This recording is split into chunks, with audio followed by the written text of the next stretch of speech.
You gotta take control, life's too short. Get out of your head, make a better life instead. You gotta give it all your best. Nasib sial Garuda di bulan Oktober harus segera dilupakan. Indonesia harus bersiap menghadapi 6 laga sisa di round 3 demi mewujudkan target lolos ke Piala Dunia.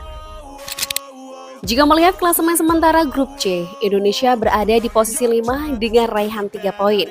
Indonesia hanya terpaut 2 angka dari 3 pesaing Garuda di peringkat 2, 3, dan 4. Itu artinya peluang timnas Indonesia untuk lolos langsung ke Piala Dunia 2026 atau minimal lolos ke round 4 masih terbuka lebar.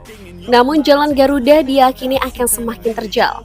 Pasalnya dari 6 laga sisa, 2 diantaranya akan menghadapi tim terkuat Asia, yakni Jepang. Untuk itu PSSI akan mempercepat proses beberapa pemain keturunan ke timnas Indonesia. Saat ini nama terdekat adalah Kevin Dykes. Erick Thohir akan mengupayakan pemain FC Copenhagen itu untuk bisa memperkuat Garuda November mendatang. Make a better life instead. You gotta give it all your best, give it all your best. You're never gonna stop, no way, no. Yelling out, hey, yo. Headed to the top on our way, yo. You gotta make change, yeah, there's gonna be a little pain, but nothing's worse than staying the same. So light that flame, put the work. Kabar gembira juga datang dari penyerang keturunan Indonesia oleh Romani. Penyerang FC Utrecht itu dikabarkan sudah semakin dekat dengan timnas Indonesia. Melalui agen sang pemain, Jos Ebergen, oleh Romani semakin serius dengan tawaran memperkuat timnas Indonesia. Apalagi oleh Romani melihat semakin banyak teman-temannya yang sudah memiliki paspor Indonesia. Kedatangan Kevin Dykes membuat Romani makin bersemangat dan semakin yakin dengan target lolos Piala Dunia yang dibuat timnas Indonesia. Kedatangan oleh Romani akan menjadikan lini serang Garuda semakin berbahaya. Ini akan membuat lini depan Garuda semakin produktif dalam menghadapi pertandingan sisa round 3.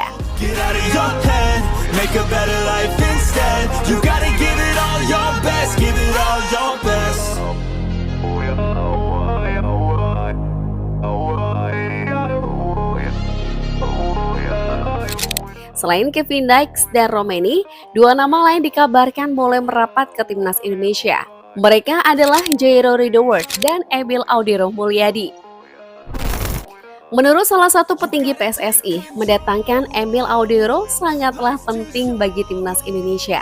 Seperti yang kita tahu, beberapa waktu lalu Martin Paes sempat diragukan tampil akibat cedera. Semua pencinta timnas Indonesia sempat sedikit khawatir dengan situasi itu. Namun beruntung Martin Paes bisa pulih tepat waktu sehingga bisa turun menghadapi Bahrain dan Cina. Untuk mengantisipasi situasi seperti ini, timnas Indonesia membutuhkan minimal 1 lagi kiper berkelas dalam skuadnya. Dengan adanya 2 kiper kelas Eropa di timnas Indonesia, Sintayong tidak akan terlalu dipusingkan jika salah satunya mengalami cedera atau akumulasi kartu. Kedatangan Emil Audero memang sempat ditolak para pendukung Garuda. Kata mimpi kali ya yang dilontarkan ayah Emil masih meninggalkan bekas luka gores di hati. Namun sepertinya kita harus mengesampingkan ego demi timnas Indonesia. Yang akan membela Garuda adalah Emil, bukan bapaknya. Dan sejauh ini Emil Audero tidak pernah berkomentar miring pada Garuda dan Indonesia. Justru ia masih menunjukkan kecintaannya pada Indonesia dengan selalu datang berkunjung ke tanah air ketika libur kompetisi.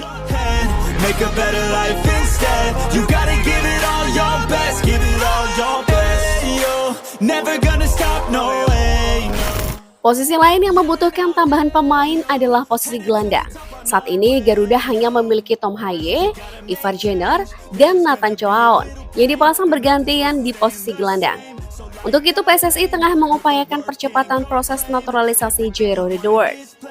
Seperti yang kita ketahui, Jairo Ridoword memiliki kualitas yang hebat. Mantan pemain Crystal Palace itu adalah tipe gelandang box to box yang memiliki daya jelajah tinggi. Dengan kehadiran Jairo ke timnas Indonesia akan mempermudah pekerjaan Tom Haye sebagai kreator serangan.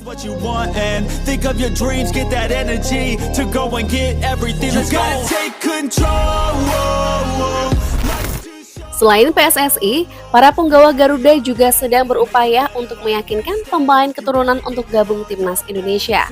Salah satunya adalah Miss Hilgers yang jadi agen dadakan untuk meyakinkan Jayden Oosterwolde. Hubungan dekatnya dengan Jayden Oosterwolde akan dimanfaatkan untuk membawa anak didik Jose Mourinho itu ke timnas Indonesia. Miss Hilgers dan Jayden Oosterwolde sudah bersahabat lama ketika masih sama-sama memperkuat FC Twente. Namun takdir memisahkan mereka setelah lulus dari akademi. Jayden Oosterwolde memutuskan pindah ke Parma setelah 2 musim bermain ke tim utama. Sementara Miss Hilgers bertahan di FC Twente sejak promosi ke tim utama hingga sekarang. Kedekatan keduanya masih terjalin hingga saat ini. Baru-baru ini keduanya kembali bertemu pada laga FC Twente versus Fenerbahce di Europa League. Selesai laga, Miss Hilgers dan Jayden tampak akrab bercengkrama dan tertawa bersama.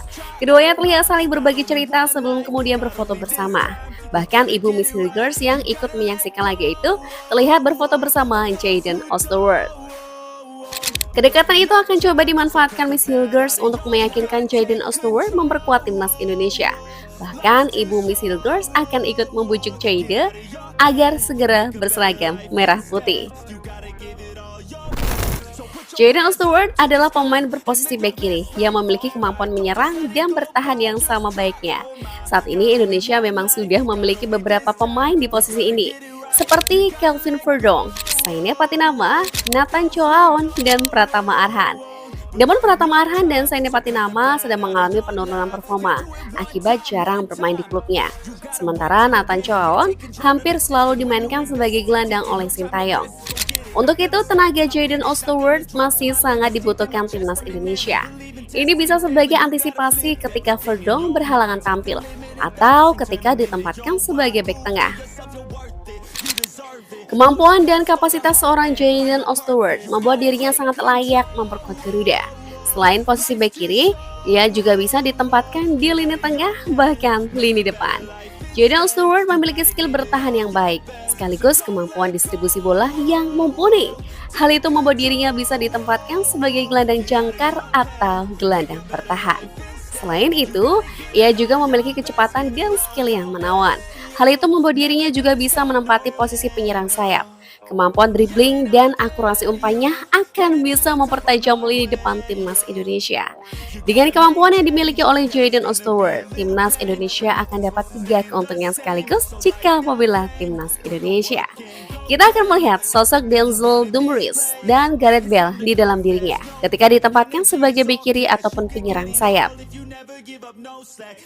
Ketika menempati posisi gelandang, kita akan melihat sosok Paul Pogba di dalam dirinya dalam mengawal lini tengah timnas Indonesia. You gotta recharge with what you want and think of your dreams, get that energy to go and get everything. You gotta take control, life's too short, get out of your head, make a better life instead. You gotta give it all your best, so don't let go. Bagaimana tanggapan kalian? Tulis di kolom komentar ya. Jangan lupa like, share, and subscribe agar kalian tidak ketinggalan update video terbaru kami.